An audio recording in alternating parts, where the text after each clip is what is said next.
একজন মানুষ যিনি ছিলেন কবি, সাহিত্যিক, মার্ক্সবাদী আদর্শের যোদ্ধা, আবার তিনিই পশ্চিমবঙ্গকে শিল্পায়নের নতুন স্বপ্ন দেখিয়েছিলেন। তিনি ছিলেন কঠোর কমিউনিস্ট, কিন্তু একই সঙ্গে রবীন্দ্রনাথ, জীবনানন্দ আর সুকান্তর প্রেমিক। একই দিকে সাধারণ জীবনযাপন, অন্যদিকে ভারতের দীর্ঘতম গণতান্ত্রিক বাম শাসনের শেষ মুখ্যমন্ত্রী। আজকের গল্প বুদ্ধদেব ভট্টাচার্যের, একজন নেতা যিনি প্রশংসিত হয়েছেন আবার তীব্র সমালোচিতও হয়েছেন। কিভাবে এক সাহিত্যপ্রেমী শিক্ষক হয়ে উঠলেন পশ্চিমবঙ্গের মুখ্যমন্ত্রী, কেন সিঙ্গুর ও নন্দীগ্রাম তার রাজনৈতিক ভবিষ্যৎ বদলে দিল, আর কেন মৃত্যুর পরও তাকে নিয়ে বিতর্ক থামেনি। চলুন শুরু করি। 1944 সালের 1 মার্চ ব্রিটিশ ভারতের কলকাতা একটি শিক্ষিত বাঙালি ব্রাহ্মণ পরিবারে জন্ম নেন বুদ্ধদেব ভট্টাচার্য। তার পরিবার ছিল সংস্কৃতি ও বিদ্যার সঙ্গে গভীরভাবে যুক্ত। তার পিতামহ কৃষ্ণচন্দ্র স্মৃতিতীর্থ ছিলেন বিখ্যাত সংস্কৃত পণ্ডিত। তিনি লিখেছিলেন পুরোহিত দর্পণ, যা বহু বাঙালি পুরোহিতের কাছে অত্যন্ত জনপ্রিয় ছিল। কিন্তু বুদ্ধদেবের পরিবার শুধু ধর্মীয় চর্চাতেই সীমাবদ্ধ ছিল না, তার আত্মীয়দের মধ্যে ছিল কিংবদন্তি কবি সুকান্ত ভট্টাচার্য। সুকান্তর বিপ্লবী কবিতা ছোটবেলাতেই গভীর প্রভাব ফেলেছিল বুদ্ধদেবের মনে। তিনি পড়াশোনা করেন শৈলেন্দ্র সরকার বিদ্যালয়ে, এরপর ভর্তি হন প্রেসিডেন্সি কলেজে। বাংলা সাহিত্য নিয়ে পড়াশোনা করেন। শুধু রাজনীতি নয়, সাহিত্য ছিল তার প্রথম প্রেম। বন্ধুরা বলতেন তিনি ঘন্টার পর ঘন্টা কবিতা, উপন্যাস আর দর্শন নিয়ে আলোচনা করতে পারতেন। পড়াশোনা শেষ করে তিনি শিক্ষকতাও করেছিলেন কিছুদিন, কিন্তু ইতিহাস তার জন্য অন্য পরিকল্পনা করে রেখেছিল। 1960-এর দশকে পশ্চিমবঙ্গ, খাদ্য আন্দোলন, বেকারত্ব, রাজনৈতিক অস্থিরতা, পুরো বাংলা তখন উত্তাল।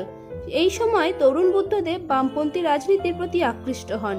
ভিয়েতনাম যুদ্ধ, আমেরিকার বিরুদ্ধে আন্দোলনে অংশ নেন। তিনি যোগ দেন ডেমোক্রেটিক ইউথ ফেডারেশন অফ ইন্ডিয়ায়।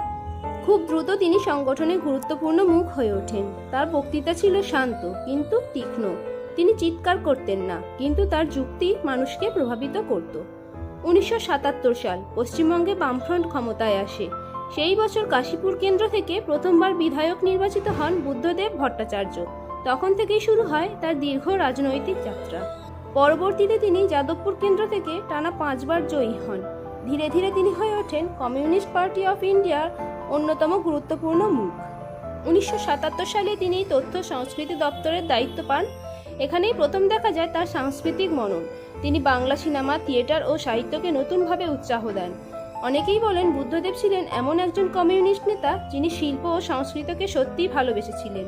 বুদ্ধদেব ভট্টাচার্যকে অনেকেই বলতেন ভদ্রলোক কমিউনিস্ট, কারণ তিনি অন্য নেতাদের মতো আগ্রাসী ছিলেন না।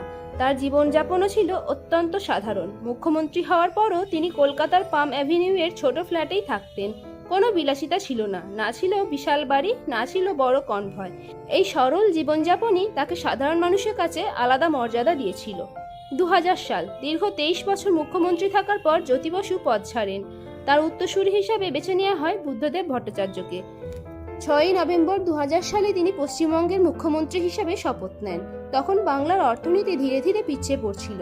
শিল্প কারখানা বন্ধ হচ্ছিল, বিনিয়োগ আসছিল না। বুদ্ধদেব বুঝেছিলেন শুধু কৃষির উপর নির্ভর করে পশ্চিমবঙ্গ এগোতে পারবে না। তিনি শুরু করেন শিল্পায়নের ডাক। তার অন্যতম বিখ্যাত স্লোগান ছিল ডু ইট নাও।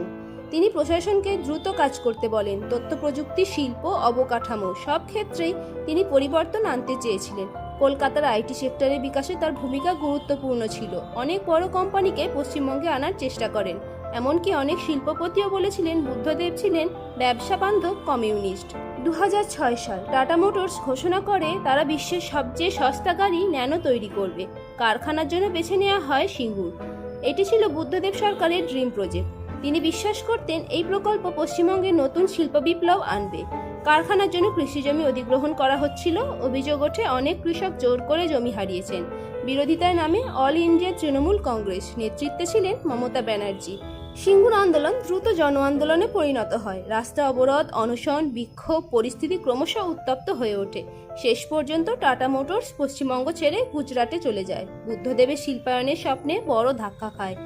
অনেকেই বলেন এটাই ছিল বাম সরকারের পতনের সূচনা। 2007 সাল পূর্ব মেদিনীপুরের নন্দীগ্রামে রাসায়নিক শিল্পাঞ্চল তৈরির পরিকল্পনা হয়। আবার জমি অধিগ্রহণের আশঙ্কা।